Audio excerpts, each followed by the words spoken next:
قیامت کی جو بڑی علامات ہیں، جیسے میں نے ترتیب عرض کی تھی کہ امام مہدی آئیں گے اور ان کی خلافت چل رہی ہوگی کہ ان کا 7واں سال ہوگا خلافت کا، دجال کا فتنہ ظاہر ہوگا اور دجال زمین پر 40 دن رہے گا۔ پہلا دن 1 سال کے برابر، دوسرا دن 1 مہینے کے برابر اور تیسرا دن 1 ہفتے کے برابر ہوگا، اور باقی 27 دن عام ایام کے برابر ہوں گے۔ تو بقیہ جو ایام ہیں وہ عام دنوں کے برابر، صرف یہ 3 ایام عام دنوں سے ہٹ کر ہوں گے۔ امام مہدی کی جب یہ خلافت چل رہی ہوگی، دجال کا فتنہ ظاہر ہو چکا ہوگا، تو حضرت عیسیٰ علیہ السلام آئیں گے۔ اب عیسیٰ علیہ السلام کون ہیں؟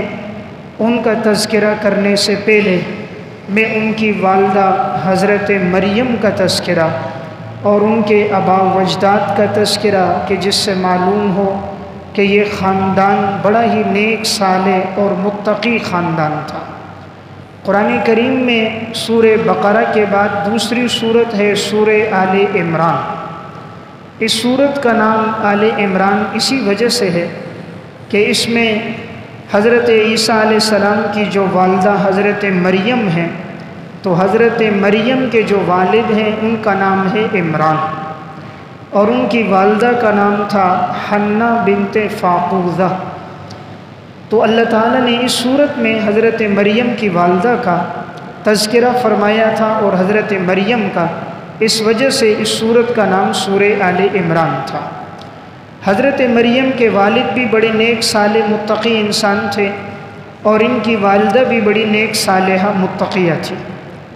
ان کی والدہ نے یہ نظر مانی تھی، جس کا تذکرہ قرآن کریم میں ہے کہ اے اللہ، اگر تو نے مجھے اولاد عطا فرمائی، نیت تھی کہ اگر اولاد میں بیٹا ہوا تو میں اس کو بیت المقدس کی خدمت کے لیے آزاد کر دوں گی۔ اس دور میں ایسا ہوتا تھا کہ اگر کوئی نظر مان لیتا تو پھر وہ بچہ مسجد اقصیٰ کی خدمت کے لیے آزاد ہوتا، اور صرف اس کی زندگی اسی خدمت میں گزرتی۔ تو انہوں نے یہ نظر مان لی کہ اگر اللہ نے ہمیں اولاد دی تو ہم اسے مسجد اقصیٰ کی خدمت کے لیے وقف کر دیں گے۔ قرآن کریم میں اس کا تذکرہ ہے، اذ قالت امرأة عمران رب انی نذرت لک ما فی بطنی محررا فتقبل منی۔ جب عمران کی بیوی نے کہا، اے اللہ، میں نے نظر مانی ہے تیرے لیے، جو کچھ میرے پیٹ میں ہے وہ آزاد کیا ہوا ہے تیری رضا کے لیے، پس تو اسے میری طرف سے قبول فرما۔ انک انت السمیع العلیم، یقیناً تو ہی دعاؤں کا سننے والا ہے اور تو ہی نیت اور ارادے کا جاننے والا ہے۔ حضرت مریم کی والدہ نے یہ نظر مان لی۔ فلما وضعتها قالت رب انی وضعتها انثی، جب وضع حمل ہوا تو انہوں نے کہا، اے میرے رب، میں نے تو لڑکی کو جن لیا، یعنی میں نے تو نظر مانی تھی کہ لڑکا ہوگا اسے آزاد کروں گی، یہ تو لڑکی پیدا ہو گئی، حضرت مریم پیدا ہو گئی، اب تو میں اسے آزاد نہیں کر سکوں گی۔ واللہ اعلم بما وضعت، اللہ تعالیٰ فرماتا ہے کہ تمہارا رب خوب جانتا ہے کہ حضرت مریم کی والدہ نے کس کو جنا تھا، یعنی اللہ کو معلوم تھا۔ اللہ تعالیٰ فرماتے ہیں وَلَيْسَ الذَّكَرُ كَالْأُنثىٰ، نہیں ہے لڑکا مانند اس لڑکی کے، یعنی جو تم نے تصور لڑکے کے بارے میں کیا تھا، اللہ نے جو تمہیں لڑکی عطا کی ہے، یہ لڑکی اس سے کئی گنا بہتر ہوگی، کیونکہ یہ لڑکی ایک عام خاتون نہیں، حضرت مریم ہے، اور ایک پیغمبر کی والدہ ہے عیسیٰ علیہ السلام کی۔ وَإِنِّي سَمَّيْتُهَا مریم، فرمایا ہم نے اس کا نام بھی رکھ دیا مریم۔ وَإِنِّي أُعِيذُهَا بِكَ وَذُرِّيَّتَهَا مِنَ الشَّيْطَانِ الرَّجِيمِ، اور ہم نے اس کو پناہ میں دے دیا تیرے اور اس کی اولاد کو بھی شیطان کے شر سے۔ عموماً انسان جب بچہ پیدا ہوتا ہے صرف اس کے لیے تو دعا کرتا ہے، لیکن دودھ پیتا بچہ ہو تو اس کی اولاد کے لیے کبھی کوئی عموماً دعا نہیں کرتا، لیکن حضرت مریم کی والدہ نے مریم کے لیے بھی دعا کی اور کہا، اے اللہ، جو اس کی اولاد ہے اسے بھی تو شیطان کے شر سے بچانا۔ اسی لیے رسول اللہ صلی اللہ علیہ وسلم نے فرمایا جب بچہ پیدا ہوتا ہے تو شیطان اسے چھوتا ہے، اس لیے بچہ روتا ہے، لیکن حضرت مریم اور اس کا بیٹا یعنی عیسیٰ علیہ السلام یہ شیطان کے چھونے سے محفوظ رہے۔ تو یہ ان کی ایک جزوی فضیلت ہے۔ فَتَقَبَّلَهَا رَبُّهَا بِقَبُولٍ حَسَنٍ، اللہ تعالیٰ نے حضرت مریم کو قبول کر دیا بڑے اچھے طریقے کے ساتھ، یعنی اس سے پہلے تو لڑکی کو قبول نہیں کیا جاتا تھا، لیکن اللہ تعالیٰ نے قبول فرمایا، وَأَنبَتَهَا نَبَاتًا حَسَنًا، اور پرورش کی اس کی بڑی خوبصورت پرورش۔ مفسرین نے لکھا ہے کہ عموماً عام لڑکیاں جو سال میں بڑھتی تھیں یہ ایک دن میں بڑھ جاتی تھی اتنی، یعنی نشو و نما کے لحاظ سے ظاہری اعتبار سے بھی اللہ نے ان کے جسم کی نشو و نما کی، باطنی اعتبار سے بھی اللہ نے صلاحیتوں سے نوازا۔ وَكَفَّلَهَا زَكَرِيَّا، اور حضرت زکریہ علیہ السلام نے حضرت مریم کی کفالت کی۔ حضرت زکریہ حضرت مریم کے خالو ہیں، حضرت مریم کی والدہ اور زکریہ علیہ السلام کی بیوی یہ دونوں آپس میں بہنیں ہیں۔ تو اللہ تعالیٰ نے ایک پیغمبر کا انتخاب کیا، اس کی دو وجہ تھیں۔ پہلی وجہ تو پیغمبر معصوم ہوتا ہے تاکہ معصوم پیغمبر کی کفالت میں حضرت مریم کو دیا جائے۔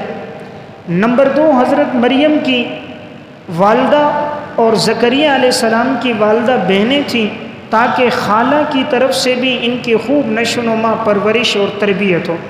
چونکہ خالہ بمنزل والدہ کے ہوتی ہے تو وہ اپنی بھانجی کے بارے میں خوب فکر مند ہوگی، اس لیے حضرت مریم دن بھر عبادت کرتی حجرے میں، اور جب رات گزارنے کا وقت آتا تو اپنی خالہ کے پاس آ کر گھر میں رات گزارتی تھی۔ کلما دخل علیہا زکریا المحراب، جب بھی حضرت زکریہ محراب میں داخل ہوتے، یہ حضرت مریم کی عبادت کرنے کی جگہ تھی، حجرہ تھا، جب بھی آتے تو وجد عندہا رزقا، حضرت مریم کے پاس رزق کو پاتے، بغیر موسم کے پھل پاتے۔ موسم گرمی کا ہے، فروٹ سردی کا موجود ہے، موسم سردی کا ہے، پھل گرمی کا موجود ہے۔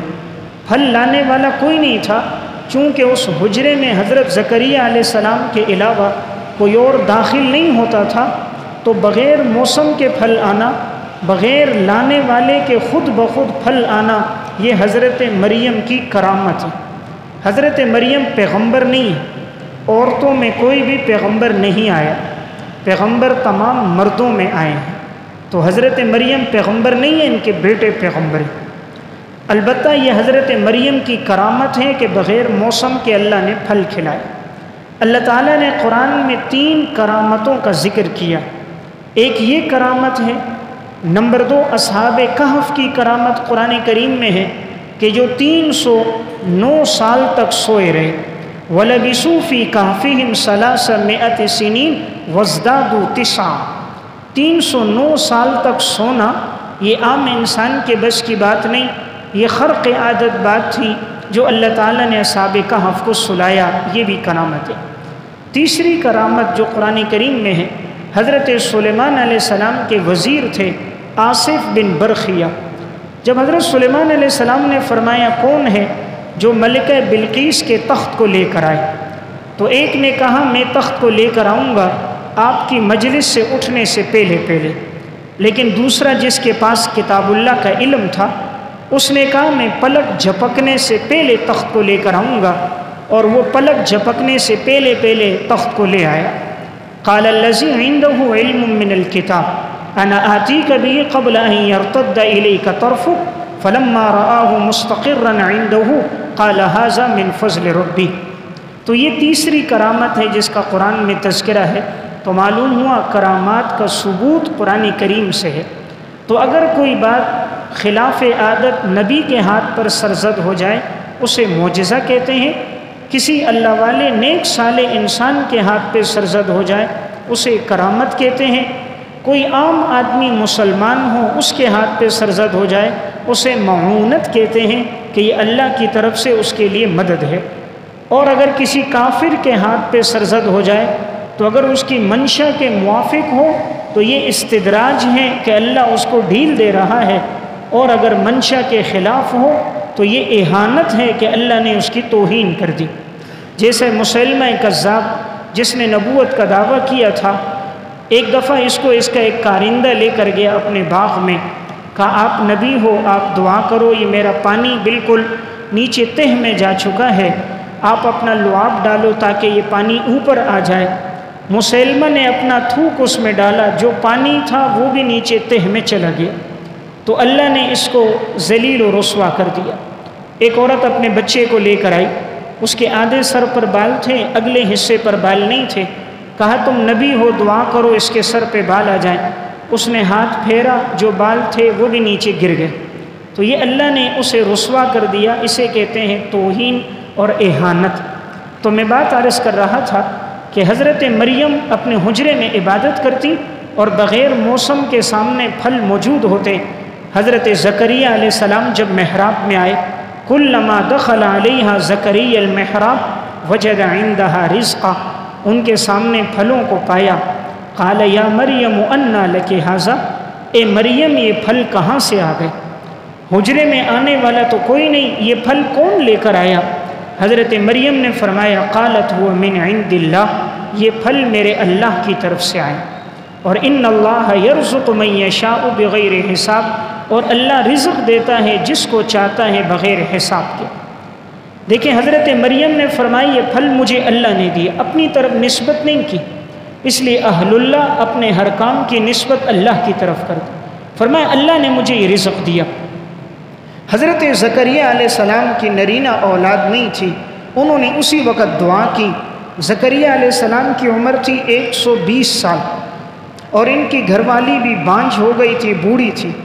ہنالک دعا زکریا ربہ، اللہ فرماتے ہیں اسی وقت حضرت زکریا علیہ السلام نے اپنے رب سے دعا کی۔ معلوم ہوا پیغمبر اللہ کے علاوہ کسی اور سے نہیں مانگتے، وہ در در پہ نہیں جاتے، وہ کسی مزاروں کے چکر نہیں لگاتے، کسی فقیر اور پیر کے پاس نہیں۔ جب بھی انہیں کوئی پریشانی آتی ہے رب کے سامنے سرب سجود ہوتے ہیں، ان کی جب بھی جھولی پھیلتی ہے، ہاتھ اٹھتے ہیں تو خالق کائنات کے سامنے۔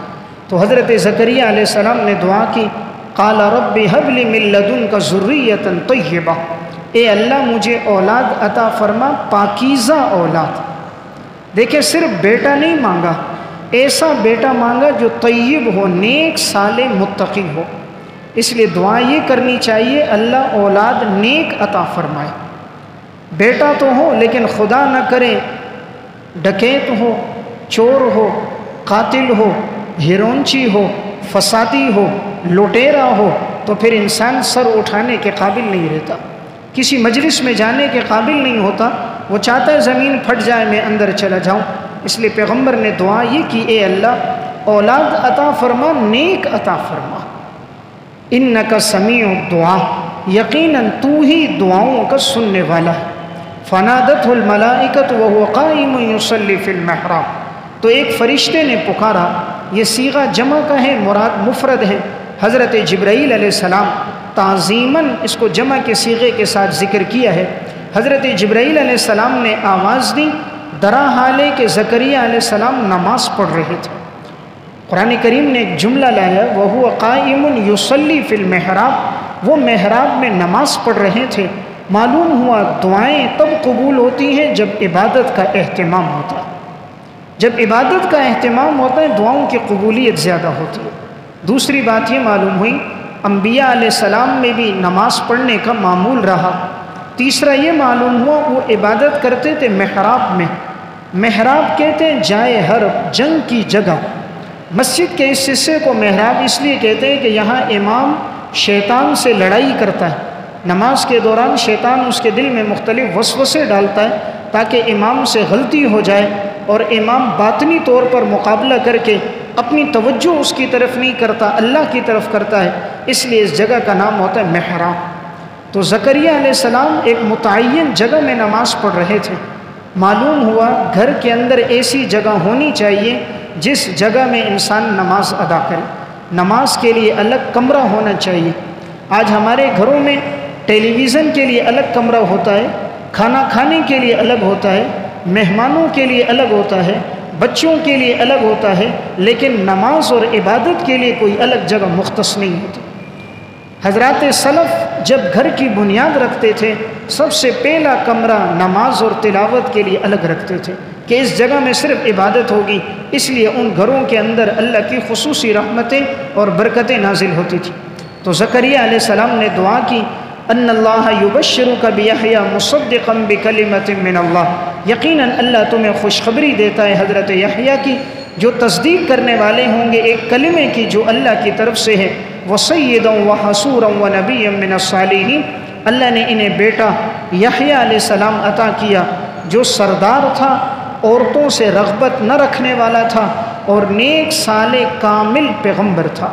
تو دیکھیں اللہ نے دعا سنی اور بیٹا یحییٰ علیہ السلام عطا فرما دیا۔ تو میں عرض کر رہا تھا حضرت عیسیٰ علیہ السلام کی والدہ حضرت مریم کا تذکرہ، کہ قرآن کریم میں اللہ تعالیٰ نے ان کا تذکرہ بھی فرمایا اور پوری ایک سورت کا نام سورہ مریم رکھا۔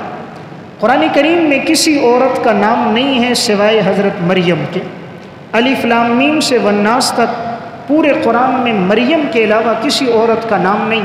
یہ اشارہ ہے عورت کے نام میں بھی پردہ ہے، جس طرح عورت کی ذات میں پردہ ہے عورت کے نام میں بھی پردہ ہے۔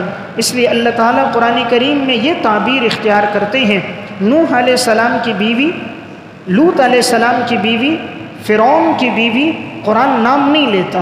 یہ اشارہ ہے کہ عورت کی ذات میں جیسے پردہ ہے نام میں بھی پردہ ہے۔ اب حضرت مریم کا نام کیوں لیا؟ اس لیے کہ ان کی پاک دامنی بیان کرنی تھی۔ نمبر 2، عیسیٰ علیہ السلام کی نسبت کے لیے کہ عیسیٰ ابن مریم، کہ عیسیٰ علیہ السلام کا چونکہ والد نہیں تھا کہ اس کی طرف نسبت کی جاتی، والدہ سے پیدا ہوئے بغیر والد کے، اس لیے اللہ نے عیسیٰ علیہ السلام کی نسبت حضرت مریم کی طرف کی۔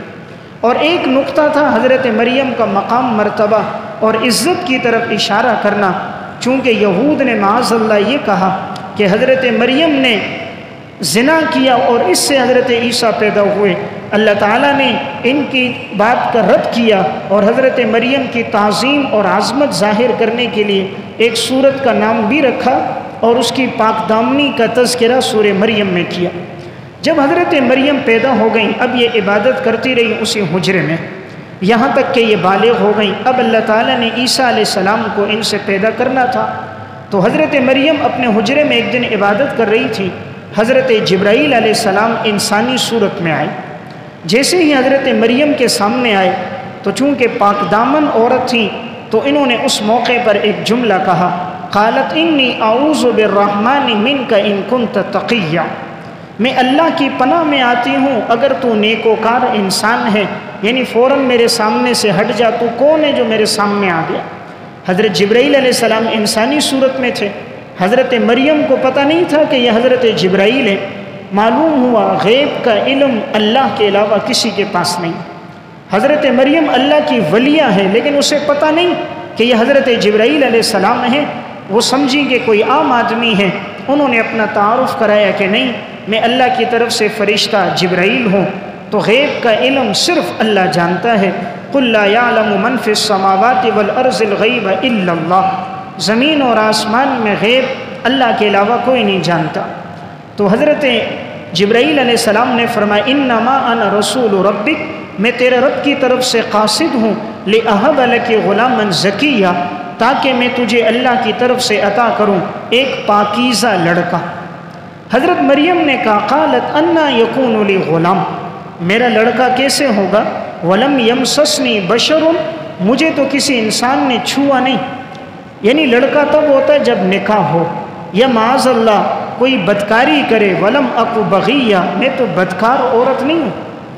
یعنی اولاد ہوتی ہے دو ترتیب ہیں، یا نکاح ہوتا ہے یا معاذ اللہ کوئی زنا کرتا ہے، تو میرا تو نکاح بھی نہیں ہوا اور نہ ہی میں بدکار ہوں، تو لڑکا کیسے پیدا ہوگا؟ قال کذالک، حضرت جبرائیل علیہ السلام نے فرمایا اللہ اسی طرح پیدا کرے گا۔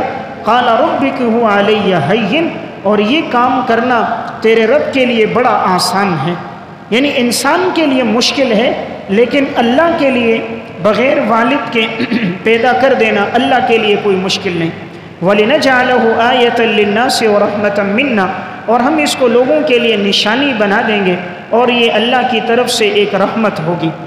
اب حضرت مریم حاملہ ہو گئیں، حضرت جبرائیل علیہ السلام نے پھونک ماری، پھونک مارنے سے حضرت مریم کا حمل ٹھہر گیا۔ جب یہ حاملہ ہو گئیں، درد ذہ کا وقت آیا، فَأَجَاءَهَا الْمَخَاضُ إِلَى جِذْعِ النَّخْلَةِ، پس جب انہیں درد ذہ کا وقت آیا بچے کی ولادت کا، تو یہ ایک کھجور کے تنے کے پاس گئی۔ ایک کھجور کا درخت تھا، اس کے نیچے یہ پہنچی، اللہ کی طرف سے حکم تھا، قالت یا لیتنی مت قبل هذا وکنت نسیا منسیا۔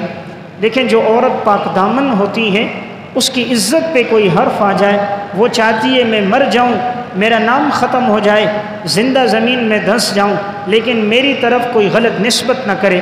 حضرت مریم نے کہا کاش اس واقعے سے پہلے میں مر جاتی، میں بھولی بصری ہوتی، مجھے کوئی جانتا ہی نہیں کہ آج میں لوگوں کو کیا کہوں گی، لوگ کہیں گے یہ بچہ کیسے پیدا ہو گیا بغیر باپ کے۔ فناداہا من تحتہا، آواز آئی ایک نیچے سے، اللہ تحزنی، غمگین نہ ہو، پریشان نہ ہو، قد جعل ربک تحتک سریہ، اللہ رب العزت نے تیرے لیے معاملے کو بالکل آسان کر دیا ہے۔ وَهُزِّي إِلَيْكَ بِجِذْعِ النَّخْلَةِ، اس کھجور کے تنے کو ہلا تاکہ یہ تیرے اوپر کھجوروں کو پھینکے۔ حضرت مریم نے تنا ہلایا، کھجور کے دانے نیچے گرنے لگ گئے، تو ساقط علیک رطبا جنیہ، یہ گرائے گا تیرے اوپر تازہ کھجوریں۔ اس سے پتہ چلا حاملہ عورت کے لیے بہترین غذا کھجور کے غذا ہے۔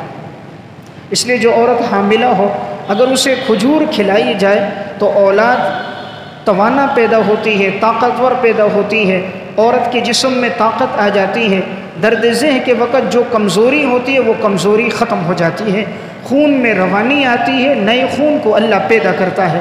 اس لیے دودھ اور کھجور دونوں چیزیں حاملہ عورت کے لیے بڑی مفید ہیں۔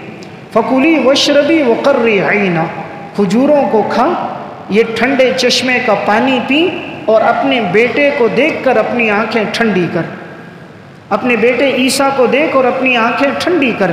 معلوم ہوا اولاد جب نیک ہوتی ہے یہ آنکھوں کی ٹھنڈک کا ذریعہ بنتی ہے۔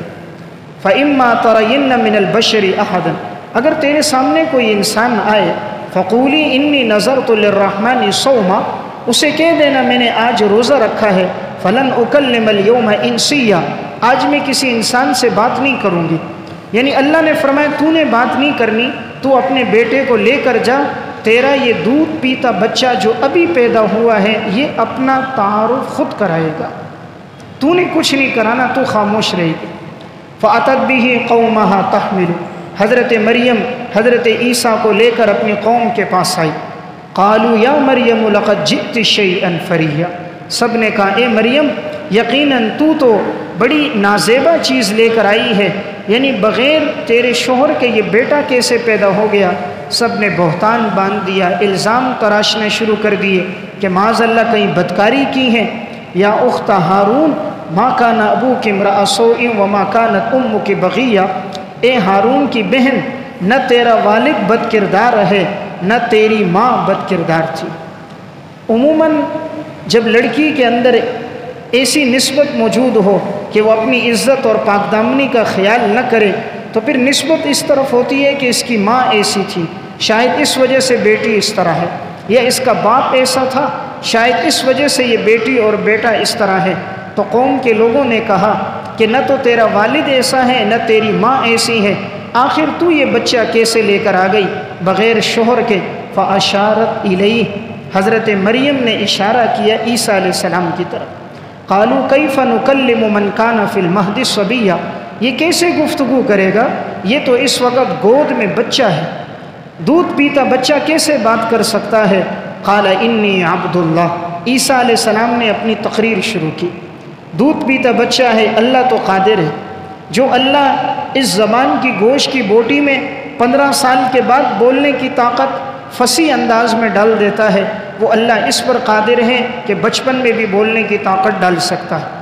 جو اللہ 3 سال کے بعد اسی زبان میں بولنے کی طاقت ڈال دیتا ہے، وہ رب قادر ہے پہلے دن بھی اس زبان میں بولنے کی طاقت ڈال سکتا ہے۔ تو عیسیٰ علیہ السلام نے پہلا جملہ کیا کہا؟ انی عبد اللہ، میں اللہ کا بندہ ہوں۔ یہاں رد تھا عیسائیوں کے نظریے پر کہ میں خدا کا بیٹا نہیں ہوں، میں خدا کا بندہ ہوں۔ یہ رد تھا یہودیوں پر کہ تم نے یہ جو کہا معاذ اللہ میری والدہ نے زنا کیا، زنا نہیں کیا، میں تو اللہ کا برگزیدہ بندہ ہوں، اضافت تشریفیہ، میں اللہ کا برگزیدہ اور نیک بندہ ہوں۔ آتانی الکتاب وجعلنی نبیہ، اللہ مجھے کتاب عطا کرے گا اور اللہ مجھے نبی بنائے گا۔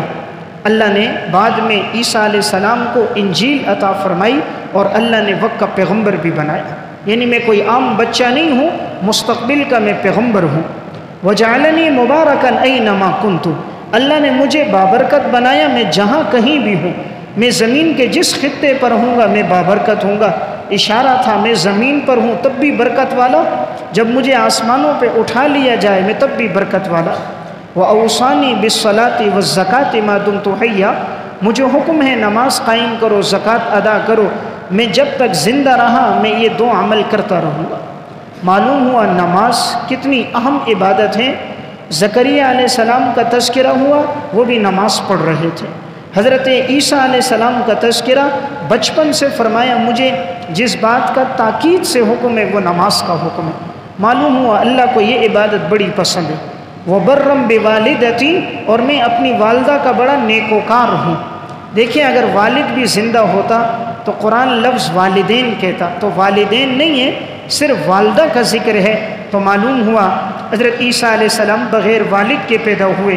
وَلَمْ يَجْعَلْنِي جَبَّارًا شَقِيًّا، اور اللہ نے مجھے نہیں بنایا بدبخت، نہیں بنایا اللہ نے۔ عیسیٰ علیہ السلام نے یہ تقریر کی، ساری قوم نے جب دیکھا دودھ پیتا بچہ بول رہا ہے، سب جان گئے واقعی حضرت مریم اللہ کی بڑی نیک بندی ہیں اور اس بچے نے آگے جا کر پیغمبر بننا۔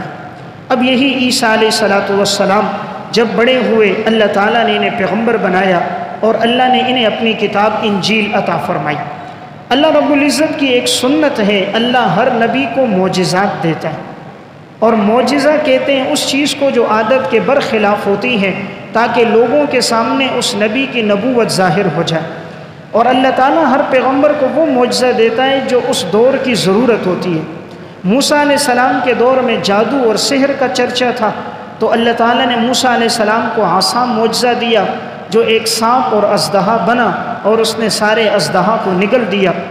عیسیٰ علیہ السلام کے دور میں علم طب کا چرچا تھا، اس لیے اللہ تعالیٰ نے ان کو بھی ایسا معجزہ دیا کہ برس کے بیمار پر وہ ہاتھ پھیرتے وہ ٹھیک ہو جاتا، اندھے پر ہاتھ پھیرتے اس کی بینائی لوٹ آتی، کوئی مردہ ہوتا قم بإذن اللہ کہتے ہیں وہ اللہ کے حکم سے زندہ ہو جاتا۔ اللہ تعالیٰ نے ان کے اس معجزات کا تذکرہ 7ویں سپارے میں فرمایا ہے۔ فرمایا اذ ایدتک بروح القدس تکلم الناس فی المہد وکہلا وَإِذْ عَلَّمْتُكَ الْكِتَابَ وَالْحِكْمَةَ وَالتَّوْرَاةَ وَالْإِنْجِيلَ وَإِذْ تَخْلُقُ مِنَ الطِّينِ كَهَيْئَةِ الطَّيْرِ، میں بناتا ہوں اپنے ہاتھوں سے پرندے کی مانند یعنی پرندے کی مانند میں مٹی سے ایک شکل بناتا ہوں، اور میرا رب اس کے اندر اپنے امر سے اپنے حکم سے اللہ روح ڈال دیتا ہے۔ فَتَنْفُخُ فِيهَا، میں پھونک مارتا ہوں اس میں، فَتَكُونُ طَيْرًا بِإِذْنِي، وہ ہو جاتا ہے پرندہ اللہ کے حکم سے۔ نبی اپنی طرف نسبت نہیں کرتا، اللہ کی طرف نسبت کرتا ہے۔ وَتُبْرِئُ الْأَكْمَحَ وَالْأَبْرَصَ، اور میں مادرزاد اندھے کو اور برس والے بیمار پر ہاتھ پھیرتا ہوں، وہ اللہ کے حکم سے ٹھیک ہو جاتا ہے۔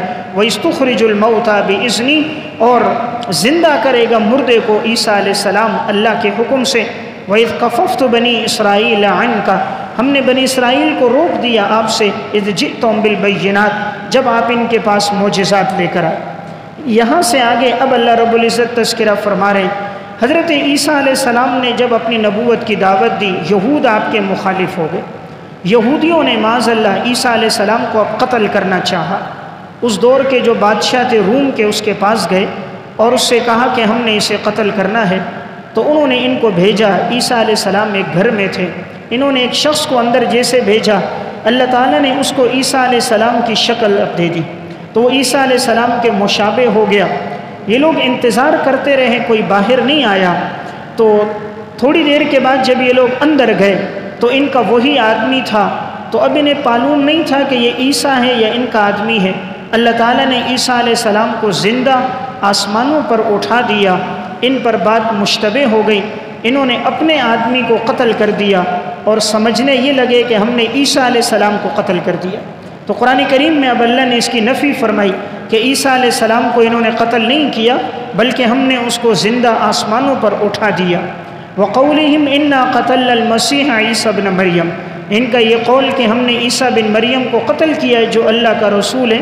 اللہ فرماتے وَمَا قَتَلُوهُ وَمَا صَلَبُوهُ، نہ انہوں نے عیسیٰ کو قتل کیا ہے نہ انہوں نے اس کو سولی پہ چڑھایا ہے، وَلَكِنْ شُبِّهَ لَهُمْ، لیکن معاملہ ان پر مشتبہ ہو گیا، بات ان پر مشتبہ ہو گئی، انہیں پتہ نہیں چلا۔ وَإِنَّ الَّذِينَ اخْتَلَفُوا فِيهِ لَفِي شَكٍّ مِّنْهُ، اور یقیناً وہ لوگ جنہوں نے اختلاف کیا وہ لوگ شک میں پڑے ہیں۔ مَا لَهُمْ بِهِ مِنْ عِلْمٍ إِلَّا اتِّبَاعَ الظَّنِّ، ان کے پاس کوئی علم نہیں سوائے اٹکل کے پیچھے چلنا۔ وَمَا قَتَلُوهُ يَقِينًا، یقینی بات ہے انہوں نے عیسیٰ علیہ السلام کو قتل نہیں کیا، بل رفعہ اللہ الیہ، اللہ نے عیسیٰ علیہ السلام کو آسمانوں پر اٹھا دیا۔ یا اللہ تو نے کیسے اٹھایا؟ وہ تو جسم ہے۔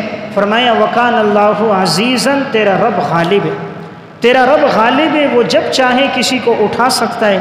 اے اللہ اس اٹھانے میں مقصد کیا ہے؟ فرمایا حکیمہ، تیرے رب کے کام میں حکمت ہے کہ اللہ اس کو قرب قیامت میں نازل کرے گا۔ تو اللہ نے اوپر اٹھایا اور قرب قیامت میں اللہ عیسیٰ علیہ السلام کو نیچے اتار دیں گے۔ اب یہاں ایک بات یہ سمجھنے کی ہے، بعض لوگ یہ اشکال کرتے ہیں کہ عیسیٰ علیہ السلام کو اللہ نے کیسے اٹھا لیا، حالانکہ کوئی بھی ثقیل چیز اوپر سے نیچے آتی ہے، نیچے سے اوپر کوئی ثقیل چیز نہیں جاتی۔ عیسیٰ علیہ السلام کا جسم تھا، یہ کیسے اوپر چلے گئے؟ جواب یہ ہے ثقیل چیز کا اپنے امر اپنے اختیار سے اوپر جانا یہ بظاہر عادت کے خلاف ہے، لیکن اللہ اپنی قدرت سے اگر اوپر لے کر چلے جائے تو یہ اللہ کی قدرت سے کوئی بعید نہیں ہے۔ اللہ رب العزت اپنی قدرت سے انہیں اوپر لے کر گئے۔ فرمایا بل رفعہ اللہ الیہ، تیرے رب نے اس کو اٹھایا۔ جو رب اتنے بڑے آسمان کو اٹھا سکتا ہے، بغیر ستونوں کے کھڑا کر سکتا ہے، وہ پیغمبر کو اگر ساتوں آسمانوں سے اوپر لے جائے تو یہ اللہ کی قدرت سے کوئی بعید نہیں۔ پھر عیسیٰ علیہ السلام میں دونوں مشابہتیں تھیں، چونکہ جبرائیل علیہ السلام کی پھوک سے پیدا ہوئے۔ جبرائیل علیہ السلام روحانی مخلوق، اوپر سے آتی ہے، اوپر جاتی ہے، نیچے آتی ہے، اس لیے عیسیٰ علیہ السلام بھی اوپر گئے۔ حضرت مریم کے بطن سے پیدا ہوئے ہیں، اس لیے زمین پہ وقت بھی گزارا۔ قرب قیامت میں زمین پر آئیں گے، چونکہ مٹی سے پیدائش ہے اس لیے زمین ہی میں دفن بھی ہوں گے۔ عیسیٰ علیہ السلام کو اوپر اٹھانے کی حکمت یہ تھی، اللہ نے یہود کے شر سے ان کو بچا دیا، اور اللہ نے ان کی عزت اور مرتبہ بتایا کہ وہ کوئی عام آدمی نہیں جن کی طرف تم غلط نسبت کرو، وہ اللہ کے پیغمبر ہیں، اس لیے اللہ نے ان کو آسمانوں کی طرف اٹھا دیا۔ اب عیسیٰ علیہ السلام آسمانوں پر ہیں، وہ کب نازل ہوں گے؟ قرب قیامت میں نازل ہوں گے۔ جیسے میں نے بات عرض کی کہ جس وقت دجال کا فتنہ ظاہر ہوگا، حضرت عیسیٰ علیہ السلام دمشق کی جامع مسجد کے مشرقی مینار پر اتریں گے۔ دو فرشتوں کا سہارا لیا ہوگا، ایک فرشتے پر آپ نے اپنا ایک ہاتھ، دوسرے کے کندھے پر اپنا دوسرا ہاتھ رکھا ہوگا۔ جب مینارے کے پاس آئیں گے، سیڑھی لگائی جائے گی تو سیڑھی سے نیچے اتریں گے۔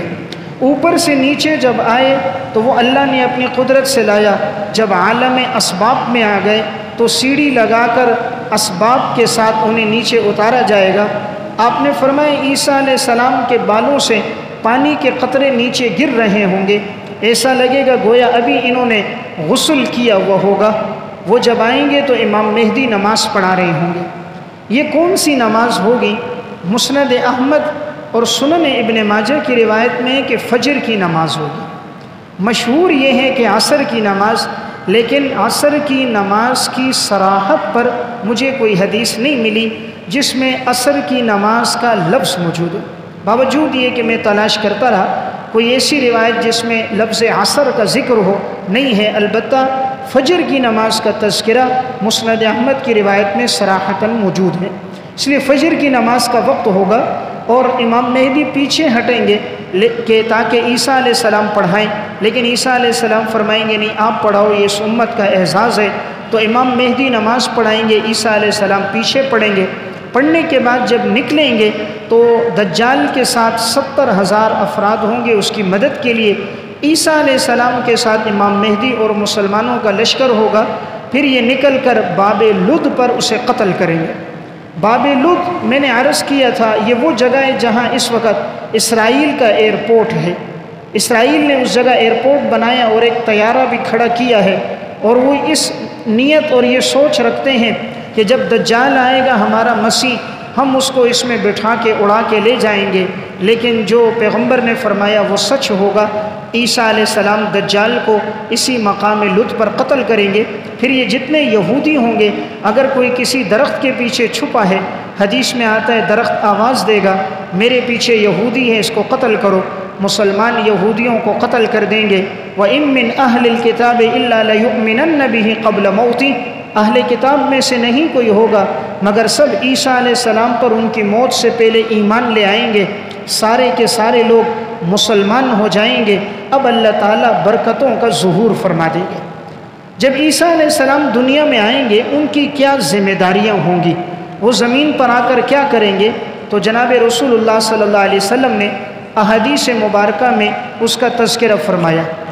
آپ نے فرمایا والذی نفسی بیدہ، اس ذات کی قسم جس کے قبض قدرت میں میری جان ہے، لیوشکن ان ینزل فیکم ابن مریم، ضرور بے ضرور ابن مریم نازل ہوں گے، حکمن عدلا، فیصلے کریں گے انصاف کے ساتھ، فیکسر الصلیب، صلیب کو توڑ دیں گے۔ صلیب یہ وہ نشان ہے جو عیسائیوں نے اپنے گھروں پہ لگایا ہوا ہوتا ہے، یہ معاذ اللہ ایک پھانسی کا نشان ہے، اور یہ ان کا عقیدہ ہے، عقیدہ کفارہ، کہ عیسیٰ علیہ السلام کو پھانسی دے دی گئی تو یہ ہمارے گناہوں کا کفارہ ہو گیا۔ دیکھیں جب انسان بھٹک جاتا ہے تو اس کی عقل ماری جاتی ہے، گناہ کرے امت پھانسی دی جائے نبی کو، گناہ کرے امت سزا دی جائے پیغمبر کو، کہا ہمارے پیغمبر کو ہو چکی ہے اس لیے ہمیں کوئی سزا نہیں ہوگی، تو یہ اپنے گھروں پہ صلیب کا نشان لگاتے ہیں۔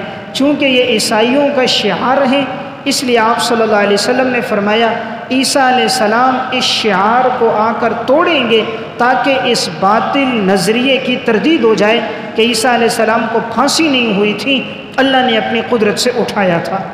وَيَقْتُلُ الْخِنْزِيرَ، عیسیٰ علیہ السلام خنزیر کو قتل کریں گے۔ اب خنزیر کا نام اس لیے لیا خاص طور پر چونکہ یہود خاص طور پہ خنزیر کا گوشت کھاتے ہیں اور ان کی ملت کے اندر یہ گوشت کھانا جائز ہے، تو اس کو قتل کریں گے تاکہ ان کا یہ شعار، ان کی نشانی ختم ہو جائے۔ اللہ تعالیٰ نے جس جانور سے منع کیا اس میں حکمت ہے۔ خنزیر چونکہ ایک بے غیرت جانور ہے، بے حیا جانور ہے، اس لیے اس کے گوشت کھانے سے انسان میں بے حیائی بڑھتی ہے، اس لیے قرآن و حدیث نے اس کے گوشت کھانے سے انسان کو منع کیا۔ وَيَضَعُ الْجِزْيَةَ، عیسیٰ علیہ السلام جزیے کو ختم کر دیں گے۔ جزیہ کہتے ہیں کہ جو غیر مسلم اسلامی مملکت میں رہیں تو اسلامی قانون کی پاسداری کرتے ہوئے ٹیکس دیتے ہوئے رہیں گے۔ اس دور میں جزیہ نہیں ہوگا، دو چیزیں ہوں گی، یا اسلام قبول کرو یا لڑنے کے لیے تیار ہو جاؤ، اس کے علاوہ کوئی تیسرا راستہ اس وقت نہیں ہوگا، یعنی کفر قبول نہیں ہوگا، کوئی کافر ہو کر دھرتی پہ نہیں رہے گا، یا مسلمان ہو جائے یا لڑنے کے لیے تیار ہو جائے۔ وَيُفِيضُ الْمَالِ، مال ایسے بہے گا حَتَّى لَا يَقْبَلُهُ أَحَدٌ، کوئی انسان اس کو قبول کرنے والا نہیں ہوگا، یعنی اتنی برکات کا ظہور ہوگا، مال کی ایسی فراوانی ہوگی، کوئی مال کو لینے والا نہیں ہوگا، ہر آدمی صاحب حیثیت ہو جائے گا۔ حَتَّى تَكُونَ السَّجْدَةُ الْوَاحِدَةُ خَيْرًا مِنَ الدُّنْيَا وَمَا فِيهَا، ایک سجدہ دنیا اور ما فیہا سے بہتر ہوگا، یعنی انسان عبادت میں اتنی رغبت رکھے گا، وہ کہے گا مجھے دنیا اور دنیا کی ساری دولت کی ضرورت نہیں، مجھے صرف اور صرف عبادت کی ضرورت ہے، وہ عبادت میں دلچسپی لے گا۔ تو اس روایت کے اندر آپ صلی اللہ علیہ وسلم نے عیسیٰ علیہ السلام جو آ کر کام کریں گے ان کا تذکرہ فرمایا۔ آپ نے فرمایا وَلَا يَتْرُكَنَّ الْقِلَاسِ، لوگ اپنی جوان اونٹنیوں کو چھوڑ دیں گے، فَلَا يُسْعَى عَلَيْهَا، اس سے کام نہیں لیا جائے گا، یعنی اتنی مال کی فراوانی ہوگی لوگ اونٹنیوں کو کھلا چھوڑ دیں گے۔ وَلَا تَذْهَبَنَّ الشَّحْنَاءُ وَالتَّبَاغُضُ وَالتَّحَاسُدُ، لوگوں میں بغض، کینہ، حسد ختم ہو جائے گا۔ وَلَا يَدْعُوَنَّ إِلَى الْمَالِ فَلَا يَقْبَلُهُ أَحَدٌ، مال کی طرف بلایا جائے گا اور کوئی مال کو قبول نہیں کرے گا۔ اب عیسیٰ علیہ السلام آ کر اپنی خلافت کو قائم کریں گے تو یہ زمین میں کتنا عرصہ رہیں گے؟ مشہور بات تو یہ ہے کہ عیسیٰ علیہ السلام کی عمر جب 33 سال تھی، انہیں آسمانوں پر اٹھایا گیا اور یہ آ کر 7 سال زمین پہ گزاریں گے۔ جیسا کہ صحیح مسلم کی روایت میں بھی اس کا تذکرہ ملتا ہے۔ لیکن سنن ابی داؤد کی روایت میں ہے کہ عیسیٰ علیہ السلام زمین پر 40 سال رہیں گے۔ راجح بات کیا ہے؟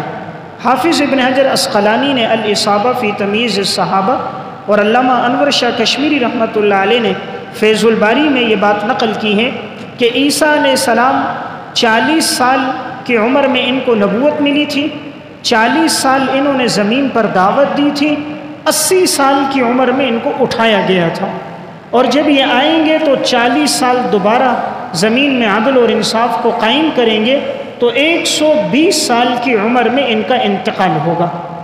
امام العصر علامہ انور شاہ کشمیری رحمۃ اللہ علیہ اپنے دور کے بڑے محدث گزرے ہیں اور جلیل القدر عالم ہیں، ان کی تحقیق یہی ہے، حافظ ابن حجر کی تحقیق بھی یہی ہے۔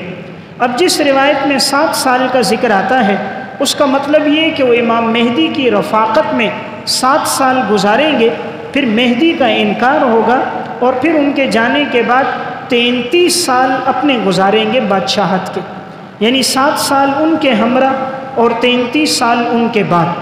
اس لیے دوسری یہ بات راجح ہے، سنن ابی داؤد کی صحیح روایت سے اس کا ثبوت ہے کہ عیسیٰ علیہ السلام زمین پر 40 سال رہیں گے، تو گویا جب ان کا انتقال ہوگا تو ان کی عمر 120 سال ہوگی۔ بعض روایات سے معلوم ہوتا ہے شادی بھی ہوگی، ان کی اولاد بھی ہوگی، انتقال کے بعد مسلمان ان کی نماز جنازہ پڑھیں گے، اور پھر ان کی تدفین نبی اکرم صلی اللہ علیہ وسلم کے قریب ہوگی۔ آپ صلی اللہ علیہ وسلم جہاں دفن ہیں وہاں 3 قبریں ہیں، ایک حضور کی، ایک حضرت ابو بکر، ایک حضرت عمر، اور چوتھی قبر کی جگہ خالی ہے۔ اہل علم کی رائے یہ ہے کہ وہاں عیسیٰ علیہ السلام دفن ہوں گے۔ جس روایت سے اس کا ثبوت ہے وہ روایت سندن تو کمزور ہے، لیکن علماء کی سلفاً خلفاً یہ رائے رہی ہے کہ چوتھی قبر کی جگہ عیسیٰ علیہ السلام کی ہے۔